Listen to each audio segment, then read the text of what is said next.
Prazer imenso estar aqui com vocês, né? Realizar um bate-papo. Como foi colocado, a casa para se manter, para ampliar, para fazer tudo aquilo que ela faz, precisa do auxílio, né? Então, é rifa, é pizza, é divulgação da própria casa, é participação dos cursos. Então, você faz para ajudar a casa e pensa assim no seu projeto desencarnatório, que vai ajudar com bônus hora lá depois também, tá? Você está fazendo a caridade e está auxiliando, né? E hoje eu queria bater um papo com vocês sobre a importância da casa espírita.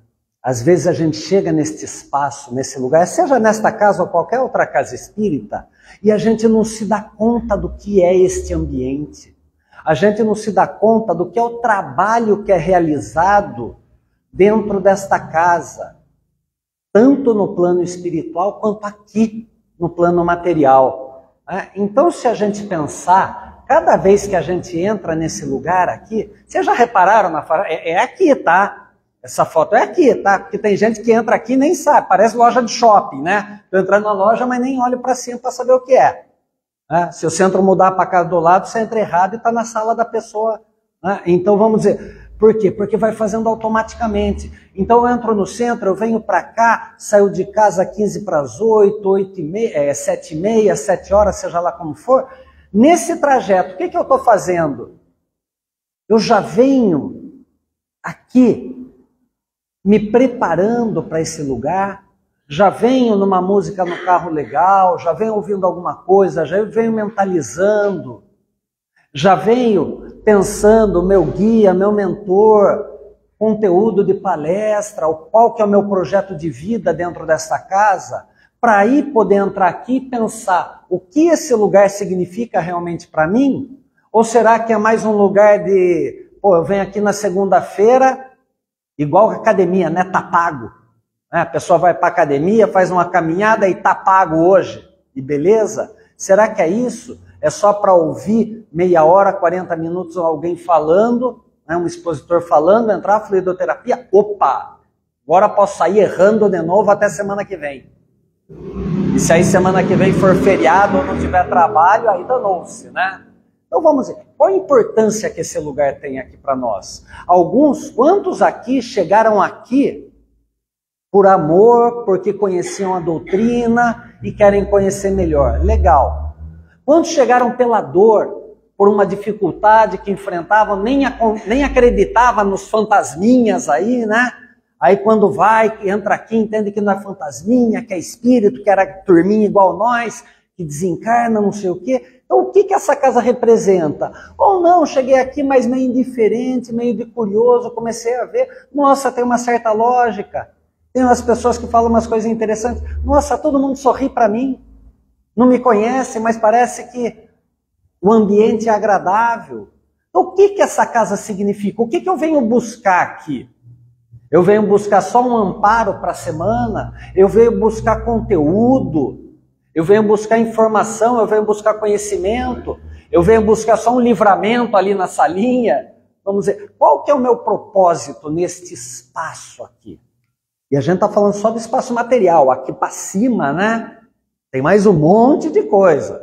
O prédio deve ser uns 10 andares, não sei quem aqui trabalhador tem evidência, mas sei lá quantos andares tem aqui. Mas tem muita coisa. É um lugar que é escola, é um lugar que é hospital, é um lugar que é amparo, é um lugar que é ensino. Então, o que isso tudo representa para nós? O que eu quero trazer é um pouco da importância desse local para a gente realmente valorizar e ser partícipe nele.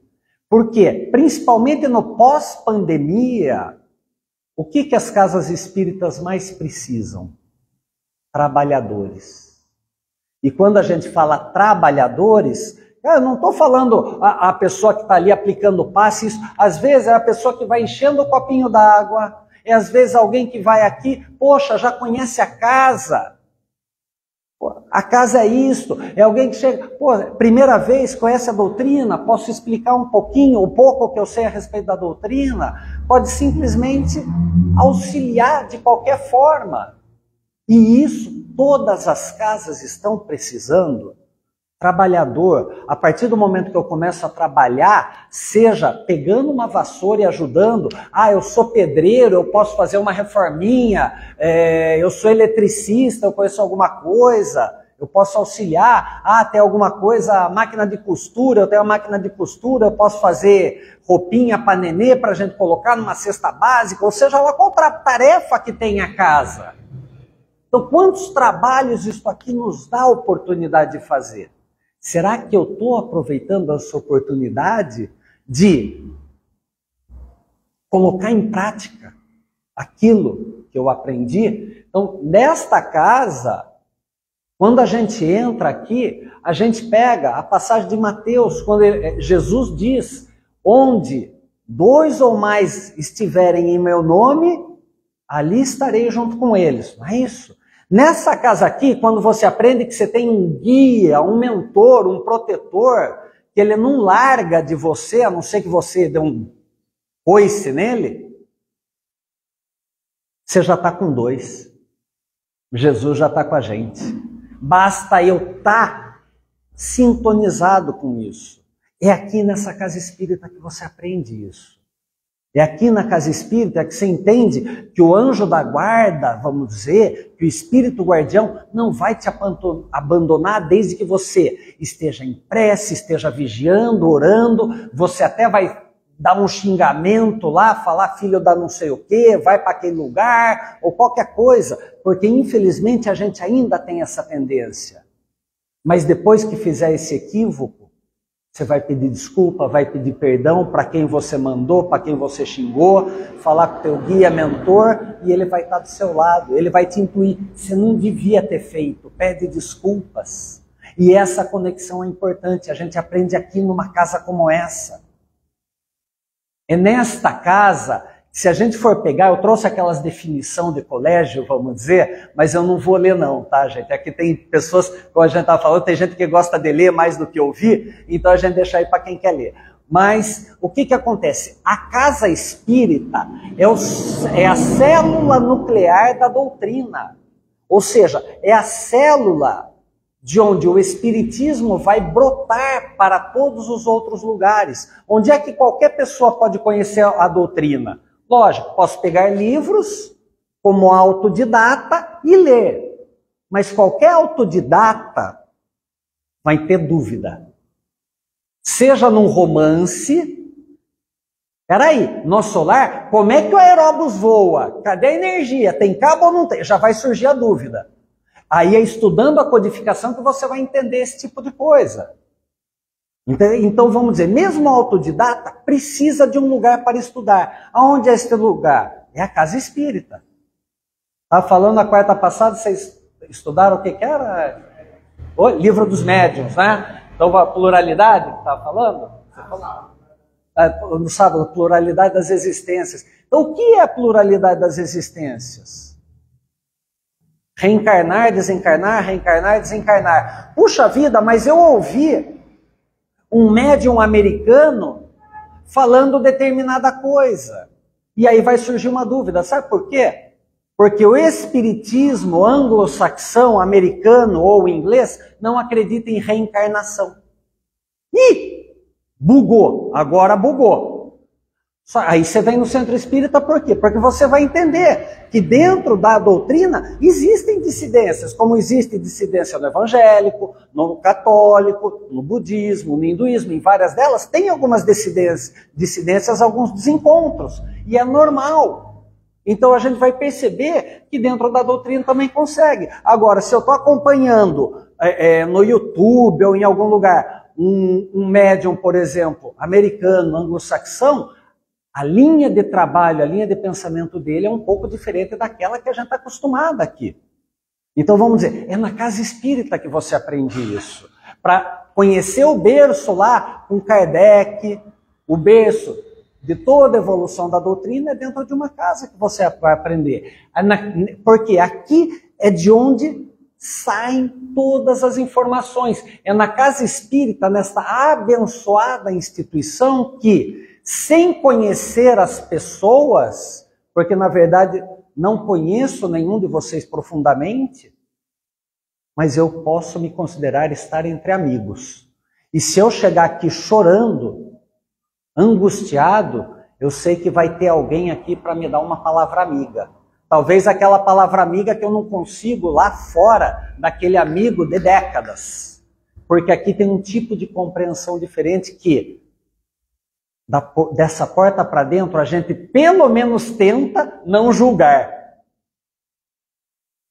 Aqui a gente empreende isso. Lá fora, passou dessa porta, eu cheguei para cá, eu estava no carro, vindo para cá, em prece, mas a cabeça, às vezes no meio da prece, ela vai para aqueles lados, e eu vim pensando, puxa, aquele meu familiar devia fazer isso, aquele outro estava errado naquilo. Ou seja, eu vim julgando, estou falando para não julgar, mas eu vim julgando o comportamento de outras pessoas. Marcelo, desce do pedestal, arrogante. Seu ególatra, volta para a terra.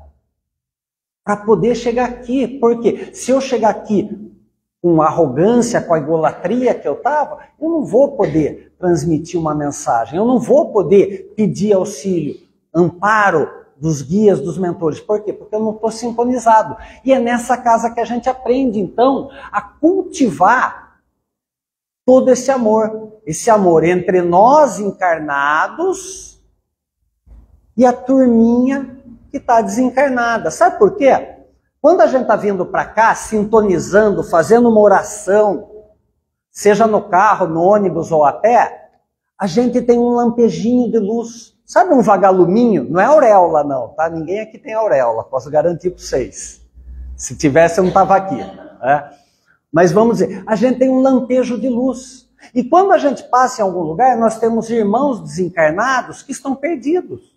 Que eles não sabem o que é desencarnação. Mas aí, eles passam perto, passa perto do casal deles, eles falam, nossa, que calor humano, que coisa gostosa que está aqui, e ele vem andando junto. Não fiquem com medo, tá? Não precisa ficar com medo. Mas ele vem junto até o centro com a gente. Porque ele percebe uma energia vibratória que você está bem. E quando ele chega aqui, tem uma galera no plano espiritual para auxiliá-lo. Então olha como, sem saber, a gente está fazendo bem. Simplesmente com uma boa sintonia. Ai não, mas agora eu estou com medo. Ô Marcelo, não devia ter falado isso, né? Tá com medo? Então vai estudar para ver que isso não tem problema. Vem aqui, Livro dos Médiuns a quarta? Sábado? Quarta. Vem aqui para estudar. Para aprender que não precisa ter medo. Não tem que ter medo de obsessor. Basta você estar vibrando em boa sintonia.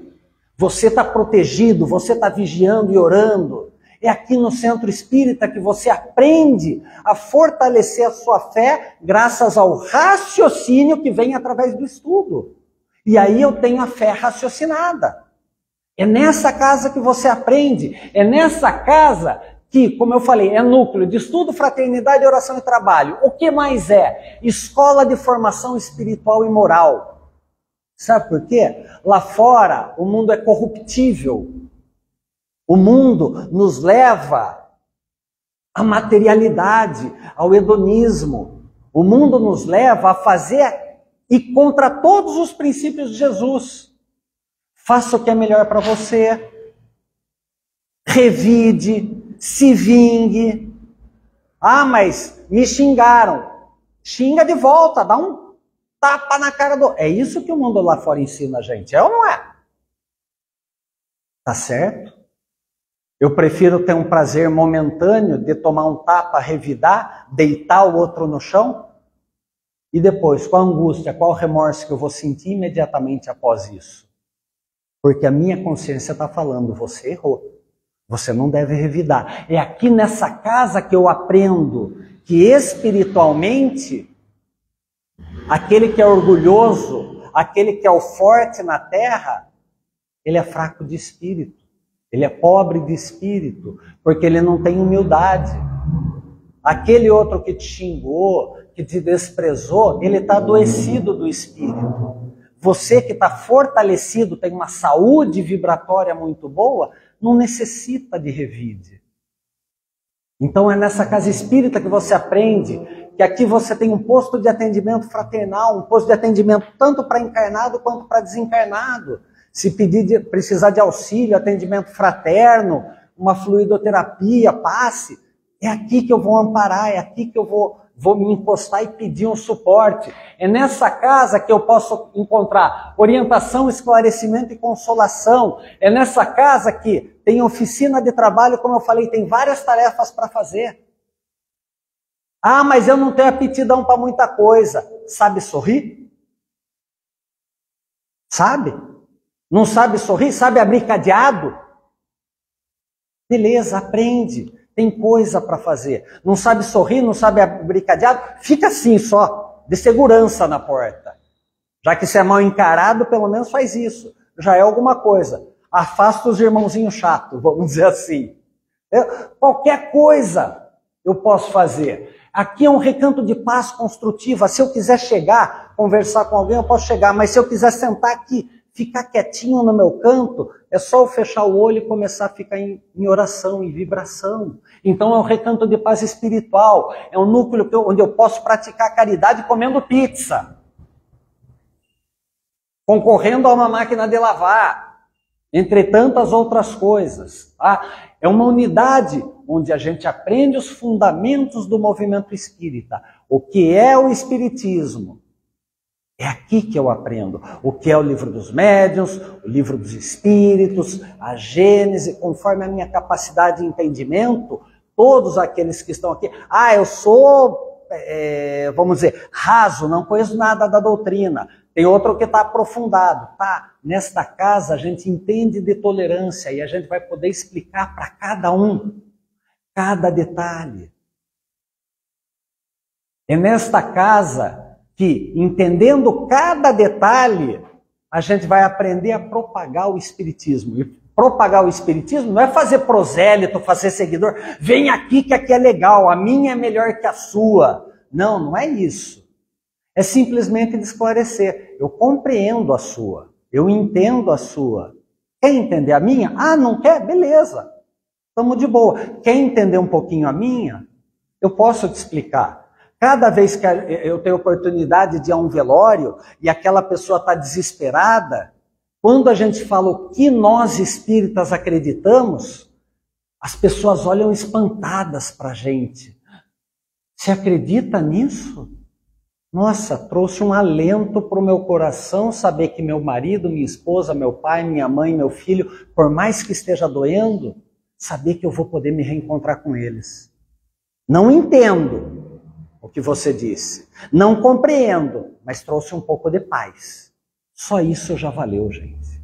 Só esse ato de caridade já está valendo. Mas é aqui na Casa Espírita que você aprende. Então, para trazer um pouco de história para vocês, como eu gosto um pouco da parte da historiografia da doutrina, né? Então, para a gente entender como se formaram os centros espíritas. Na verdade, a gente não tem muita noção, mas a gente gosta de falar que o primeiro centro espírita que teve foi lá quando Kardec fundou a Sociedade Espírita de Paris, em 1º de abril de 1858. Em 57 ele lançou o Livro dos Espíritos, mas aí tinha um núcleo para estudar que era a Sociedade Espírita. Então a gente gosta de falar que ali foi o primeiro centro espírita, mas não trabalhava como centro. Era uma sociedade de estudos morais, filosóficos e científicos. Mas não tinha essa quantidade de centros como tem hoje. Então, como que acontecia na época? Quando a gente lê a Revista Espírita, a gente começa a conhecer um pouco. Então, primeiro, as sociedades espíritas não funcionavam como centro, eram sociedades práticas, núcleos familiares. Então, o que é um núcleo familiar? A Gislaine, por exemplo, na casa dela, com mais 8 ou 10 pessoas, se reunia e fazia sessões espíritas. Sessão de evocação, sessão de comunicação, esclarecimento, desobsessão, conforme queiram falar o nome, o tipo de trabalho. E interrogava-se os espíritos a respeito de um determinado tema e recebia, o médium recebia, dava passividade, psicografia, psicofonia, outros métodos que tinham, pegava aquela comunicação, mandava para a Sociedade Espírita de Paris, para Kardec e os outros membros da sociedade, promovendo a ciência espírita, analisar e falar, nossa, não tínhamos percebido isso. Vamos aprofundar mais esse estudo para ver se é verdade ou não, ou seja, promover a ciência e colocar dentro da codificação. Então assim foram formados todos os livros, através dessa forma, mas em núcleos familiares. E por que núcleo familiar? Se a gente fizer uma reunião espírita com todo mundo que está aqui, qual que é a dificuldade? Se um der passividade, 46 vão abrir o olho. Quem é? Quem é? Quem é? Quem é? Será que está estrebuchando? Gera curiosidade. Talvez um outro esteja aqui pé da vida, com raiva, e não está sintonizado. Talvez um outro, será que é papai? Será que é papai? Ai, papai nunca vem. Então, o núcleo era familiar por quê? São pessoas que já têm afinidade e sintonia. Então, eles faziam isso e por isso que dava muito certo. Aí, isto foi evoluindo. A Sociedade Espírita de Paris e os núcleos espíritas, eles foram ampliando. Lyon, Bordeaux, Metz, entre tantos outros lugares. Você pega o livro das Viagens de Kardec, 1862, ele percorreu vários lugares, foi até a Bélgica, inclusive, se não me engano, Suíça, em algum pontinho ali. Então ele foi em vários lugares e fundaram-se várias sociedades espíritas nessas cidades. E essas cidades com vários núcleos familiares. Kardec, então, através de tudo isso, todos esses núcleos familiares que faziam, mandando comunicações, mas perguntando, Kardec, como que faz realmente o trabalho mediúnico? Aí escreveu-se o Livro dos Médiuns, para que a gente aprendesse como realizar esse trabalho adequadamente com os espíritos. Em 1861, o Kardec inclusive escreveu não um manifesto, mas como se fosse um estatuto de como poderiam funcionar as sociedades espíritas. E aí, em dezembro de 1867, ele fez uma viagem para Bordeaux. E Bordeaux, lá naquela cidade, ele encontrou um primeiro lugar que parecia como os centros que a gente funciona hoje. Que a sociedade, em alguns momentos, faziam sessões abertas, não sessão mediúnica, mas sessão aberta, que era o quê? Era um cara fazendo uma exposição para aqueles curiosos que queriam entender a doutrina. Alguns curiosos passaram a participar de cursos para compreender a doutrina e praticar. Então, teoricamente, aqui em Bordeaux foi a primeira, vamos dizer, estopim, digamos assim, daquilo que a gente conhece hoje como Centro Espírita. E Kardec, na Revista Espírita de 1867, se eu não me engano, não lembro março, qual que era o mês, aí ele publicou isso aí, falou, cara, que interessante, a gente tem que aprender com isso e disseminar essa prática. E aí as várias outras sociedades começaram a praticar isso. Em 68, dezembro de 68, Kardec escreveu a Constituição Transitória do Espiritismo. Que era o quê? Como funcionaria a doutrina espírita? Então a Sociedade Espírita de Paris, sendo aqui um núcleo central para onde se concentram as comunicações, as outras sociedades espíritas de todas as cidades do mundo, mandando as informações para ele através de assembleias, seminários e disseminação da doutrina. Se a gente for fazer uma analogia, mais ou menos como a doutrina católica, tem lá o Vaticano, arcebispo, sei lá qual a ordem deles, eu não conheço muito bem, mas da mesma forma. Por quê? Para Kardec ser o Papa? Não, ele não queria. Tanto é que ele não queria nem ser presidente mais da sociedade. Mas para quê? Para que convergissem as ideias e a doutrina pudesse evoluir. Tanto é que o nome é a Constituição Transitória. Ela evoluiria conforme evoluísse a humanidade. Mas Kardec, por que a doutrina, por que isso não foi aplicado e por que de certa forma o estudo doutrinário se encerrou? Kardec desencarnou em março de 1869, 3 meses depois. Mas e os outros que ficaram? Não poderiam seguir com a doutrina? Poderiam. Mas aí, lá na França, coisa que a gente não sabe, o que teve? Teve Guerra Franco-Prussiana. Ou seja, a Prússia detonou com a França. A gente pensa só na Primeira e Segunda Guerra, mas antes disso, teve uma outra guerra. Teve também a Comuna Francesa, que foi uma revolução interna que teve lá na França. Ou seja, gente, não dá para a gente pensar em doutrina. A gente tem aqui sobrevivência. Por analogia, todos nós sabemos o que os nossos irmãos do Rio Grande do Sul estão passando, concordam? Qual que é a prioridade deles? É montar um centro espírita, voltar à atividade do centro espírita? Não, gente.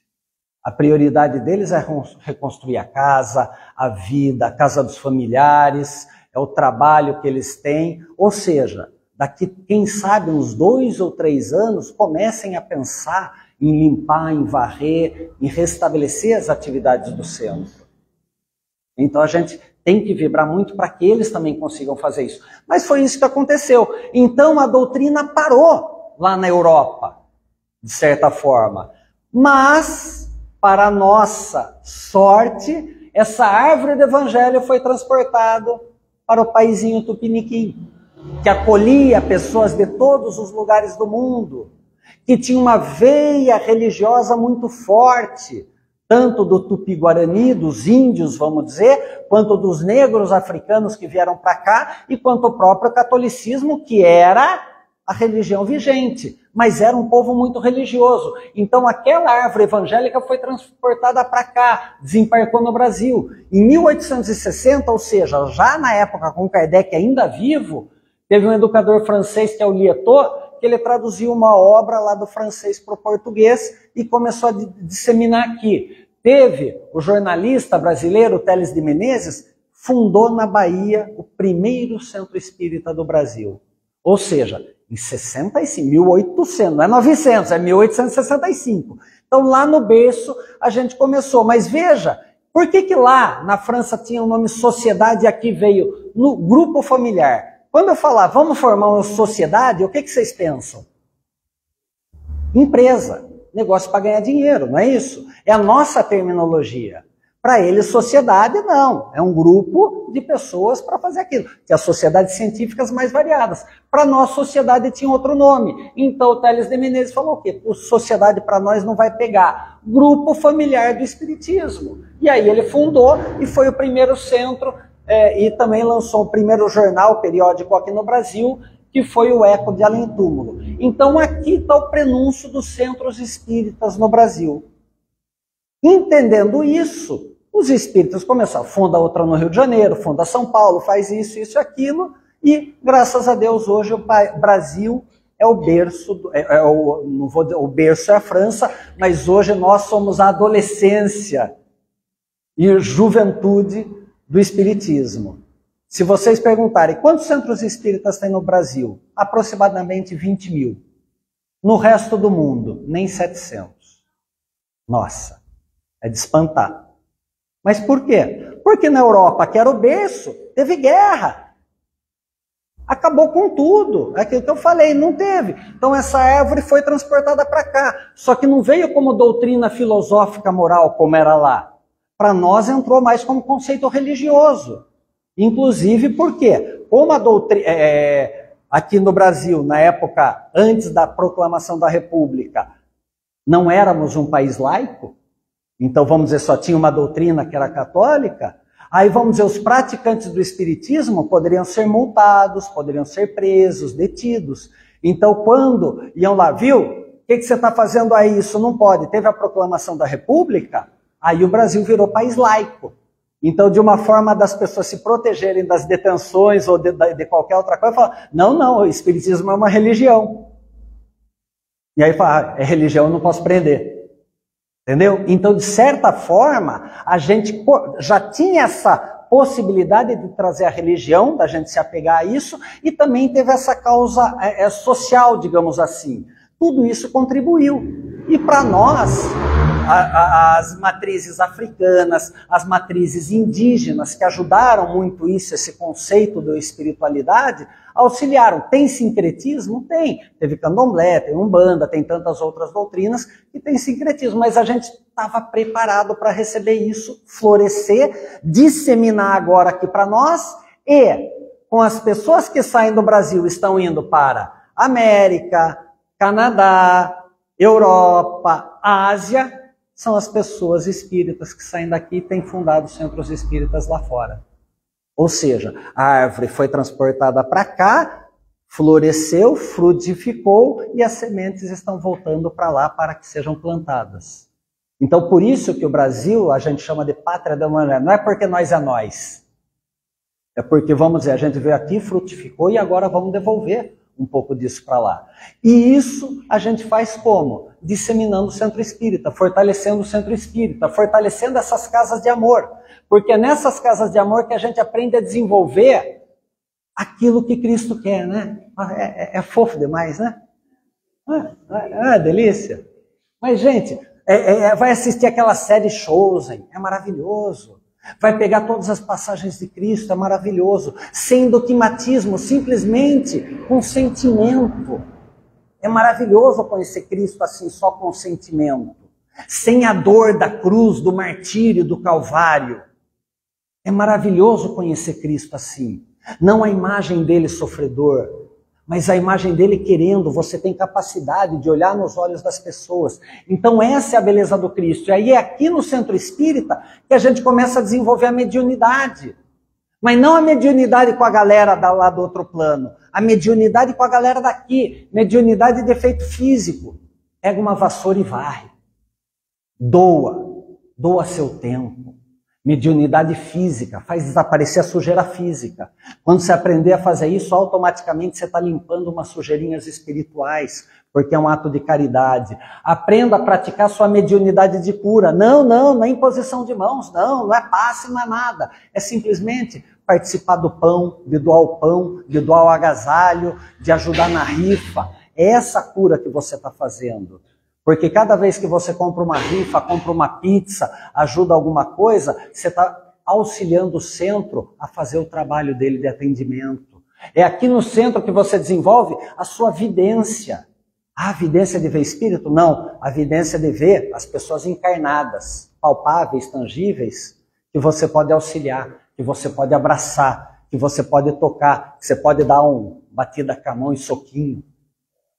É essa mediunidade que a gente quer, de vidência, de olhar para as pessoas que estão aqui necessitadas, desenvolver a sua mediunidade audiente, ouvir quem está com problema do seu lado. Mas ele é chato, você também é. Desculpa, todo mundo que se lamenta é chato. Mas quando a gente está sendo chato, a gente quer o quê? Um ouvido amigo. Então desenvolva a sua mediunidade audiente. Desenvolva a psicografia. Sabe qual a psicografia? Aquela que você usa no Zap. Manda uma mensagem boa para alguém. Amigo, te amo. Você faz falta na minha vida. Vamos tomar um café. Essa psicografia que a gente fala. A daqui que a gente está preparado, todo mundo pode fazer. Vamos trabalhar a nossa mediunidade sensitiva, de olhar para o próximo, olhar além, olhar nos olhos deles e perceber através da tua sensibilidade. Poxa, aquela pessoa está meio emburrada. Eu percebi que escorreu uma lágrima dela. Você não precisar falar nada, eu só vou chegar aqui do lado e falar, estou aqui qualquer coisa. Desenvolve a tua sensibilidade. Desenvolve a tua capacidade de oferecer passe. E talvez não o passe que você possa fazer ali, que precisa de estudo, disciplina, responsabilidade, mas o passe de simplesmente pensar agora. Políticos do Brasil, amo vocês. É sério, gente. A gente precisa fazer isso. Por quê? Porque se a gente só xingar, que energia que chega lá? Quem que vai estar à volta deles? Dá um startzinho de luz. Ô, meu cunhado! Sabe? Ora por eles. Porque você gostaria que orassem por você também. Tem uma turminha lá de cima que está todo dia orando para você. Então seja passista dessa forma. Porque Deus nos deu um presente que é a vida, esta encarnação. E ela é um presente para nós. Quando a gente recebe um presente, o que a gente faz? Agradece. Qual é o agradecimento que a gente vai devolver para Deus? Ô Deus, eu fui mesquinho, olhei só para o meu umbigo. Para pensar, gente. É nesta casa espírita que a gente aprende a fazer tudo isso. Então vamos valorizar todo o aprendizado, vamos vibrar por esta casa. Se for o caso, eu não sei se vocês têm, mas por exemplo, um grupo, todo dia 6 horas da tarde, vamos vibrar por esta casa. Uau, quanta energia que não chega aqui. 6 horas, põe um alarme ali de 17h59 no celular, toca. Vou me sintonizar e vibrar pela casa. 30 segundos, 15 segundos, 10 segundos, uma Ave Maria, um Pai Nosso, em nome desta casa. Uau, quanta energia que está vindo, quanto material fluídico para a turma lá de cima trabalhar. É nessa casa que a gente tem que colocar uma placa lá na frente, está proibida a entrada de seres perfeitos. Ah, já sou perfeito, não preciso de nada? Ah, então não precisa entrar. Entra com o copo vazio. Entre preparado para ouvir. Entre preparado para receber. Porque se vier com o copo cheio, o expositor só falou bobagem. No passe eu não senti nada.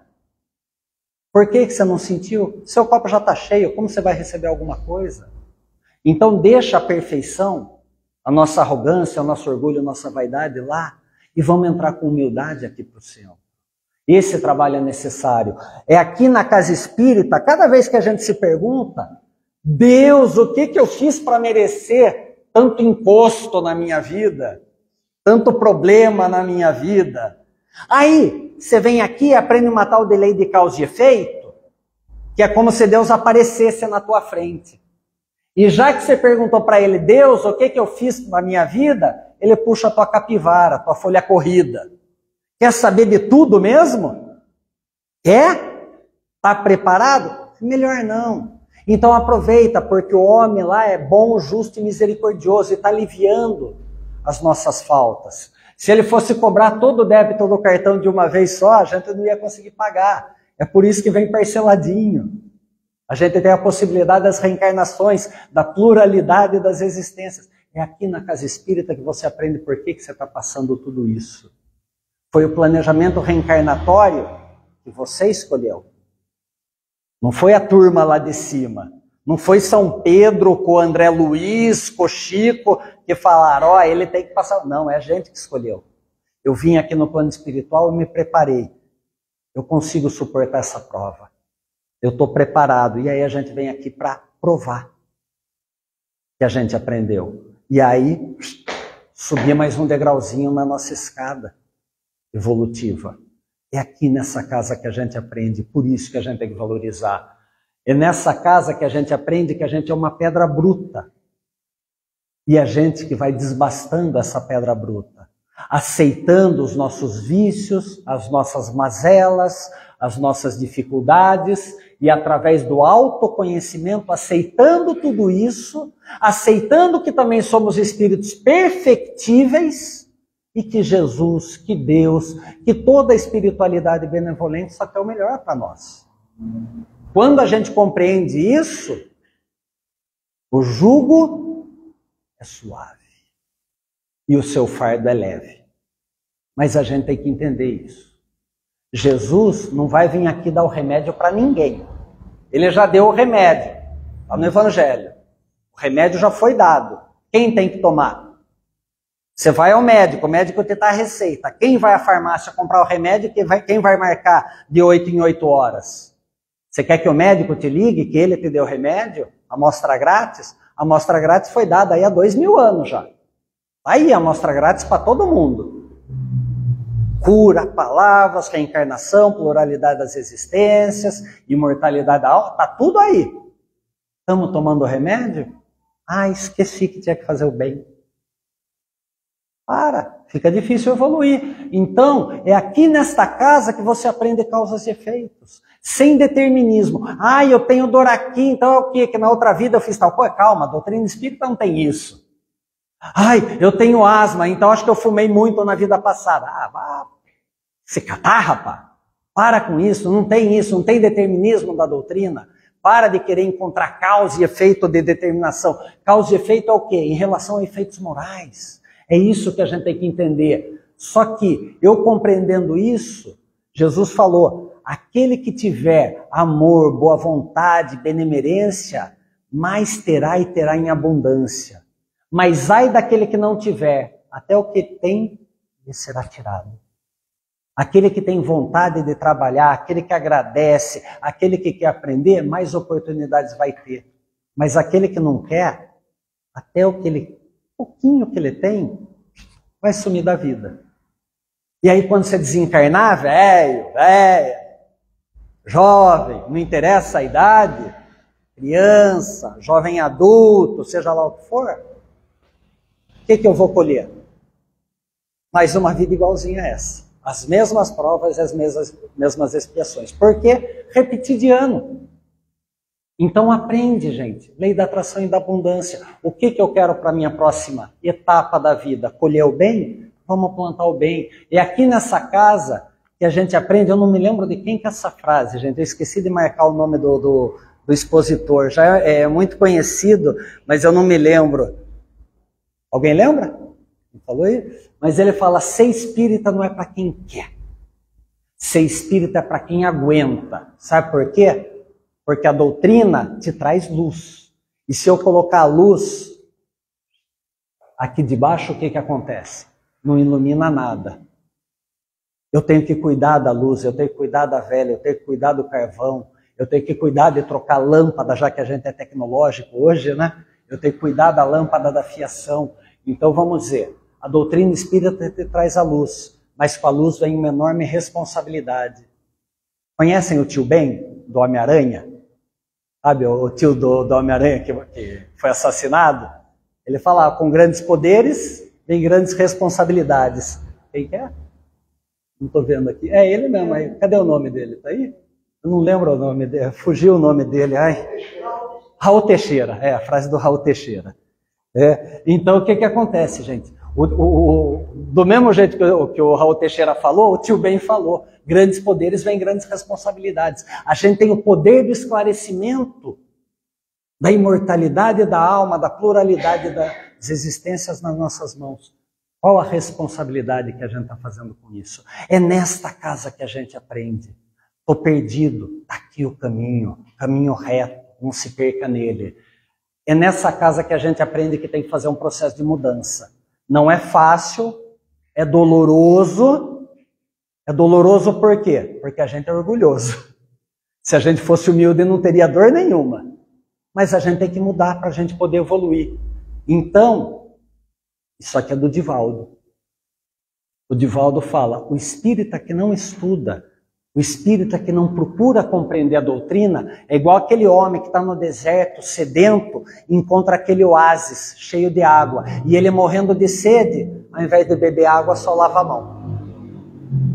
Não tem sentido vir aqui para não estudar e não conhecer profundamente a doutrina. É na casa espírita que você vai compreender isso. Não podemos ficar só no raso, só no superficial. É necessário a gente estudar para a gente saber da nossa responsabilidade. Já falei várias vezes aqui, talvez a gente por eras e eras, séculos e séculos, a gente tenha fugido da nossa espiritualidade. E essa seja a nossa primeira encarnação realmente espiritualizada. E é por isso que a gente está aqui agora. Para realmente fazer valer a pena. Para falar, Jesus, estou no meu caminho. Deus, eu estou buscando. Turminha, anjinhos, guardiões, protetores, eu estou buscando o meu caminho. Então vamos lá, gente. E às vezes tem alguém, já para começar a fechar, gente, tem pessoas que falam assim, para que eu vou ao centro? Eu já estou na doutrina há 20 anos, já devo ter assistido umas 1.500 palestras, e é sempre o mesmo blá, blá, blá, blá, blá, blá, blá, blá, blá. Sede perfeitos, homem de bem, não sei o quê, caridade, não sei o quê. É sempre a mesma coisa. Já ouvi 1.500 palestras, sempre a mesma coisa. Para que eu vou no centro? Tem muita gente que faz isso.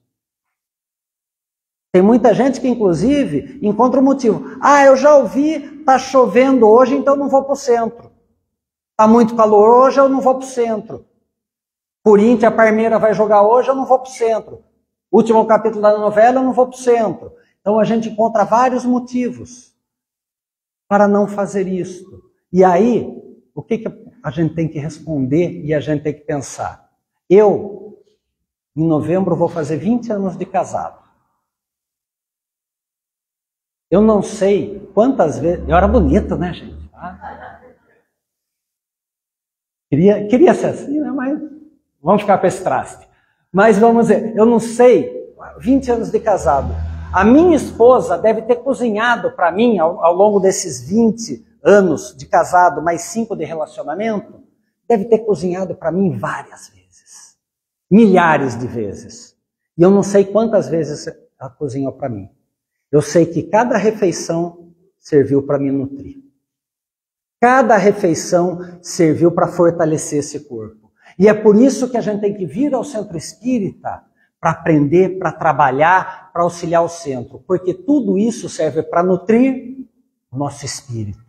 E quando a gente aprende, e eu reconheço o quanto ela fez por mim, eu que não sabia cozinhar, aprendi a cozinhar para poder oferecer um pouco de tudo aquilo que ela fez por mim. Então eu também começo a receber a doutrina e passar para o outro.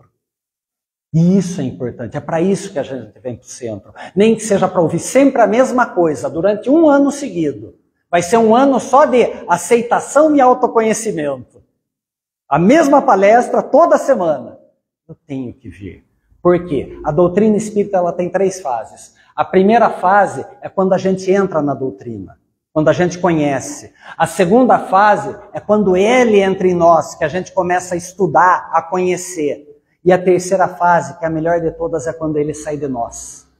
Porque a gente está compreendendo o verdadeiro sentido de auxiliar, de promover a caridade, de ser benevolente, de ser tolerante, de não julgar os outros, de agradecer a compaixão, a misericórdia divina. E tudo isso acontece com os aprendizados que a gente recebe nessa casa. Então, cada vez que a gente entrar por essa casa, pense nessa metáfora. Um homem que chega pela primeira vez para ver o mar, primeira vez para ver o oceano. Ele era aquele do interiorzão, como se chamava o Jeca Tatu de antigamente, e vai pela primeira vez ver o mar. Ele senta ali, vê as ondas, as gaivotas e fica maravilhado. E fala, meu Deus, como é maravilhoso esse tal de oceano. Mas aí ele vê um mergulhador saindo de dentro do oceano. E o mergulhador fala para ele, meu amigo, mergulha fundo que é lá que você vai ver a verdadeira beleza da vida, os verdadeiros movimentos da vida e vai entender a necessidade de um ser auxiliar o outro. Aí você vai conhecer a verdadeira beleza da doutrina espírita. Então, que todas as vezes que a gente chegar, que a gente pensar, que a gente lembrar desse centro espírita, dessa casa abençoada, que a gente expresse a nossa gratidão. A gratidão pela casa, a gratidão pelos seres humanos encarnados que estão aqui auxiliando e principalmente a gratidão a todos os trabalhadores do plano espiritual que nos auxiliam todos os dias. Então, que a gente valorize cada vez mais esta casa e que a gente possa, com a energia nutrida, levar tudo isso de volta para nossos lares, fortalecer o equilíbrio e a harmonia dos nossos lares e que semana que vem ninguém arranje uma desculpa para não estar aqui. Tá bom, gente? Agradeço mais uma vez a oportunidade e que a gente possa retornar às nossas casas com bastante harmonia. Assim seja.